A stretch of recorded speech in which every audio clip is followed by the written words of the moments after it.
In a bold and assertive move, President Emerson Mnangagwa has issued a stark warning to traders and businesses in Zimbabwe who are reluctant to accept the Zimbabwean dollar ZiG, or those who are manipulating the official exchange rate. Sanapinda mashoko atakona idi Mnangagwa aiwa achipenalize all those vari kumanipulate the new currency, the new structured currency ZiG.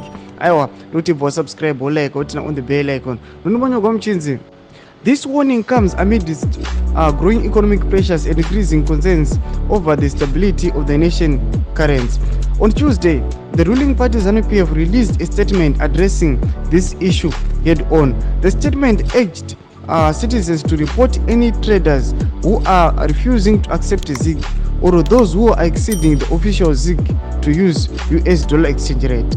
Reports should be directed to the Financial Intelligence Unit FIU with the hotline and WhatsApp numbers provided for ease of reporting. Do mashuka vanotaura vachiti aiwa anyone kana any business kana any entity aiwa iri kuviolate kana kumanipulate the exchange rate kana kudzikisira kana downgrade the new currency ZiG aiwa inofanira kuripotiwa ku the Financial Intelligence Unit FIU. Sachimbotizive mafungiro enyu munoti kudi nebold movie yakaitwa naED Mnangagwa. Apinai comment section medu, subscribe, like, turn on the bell icon.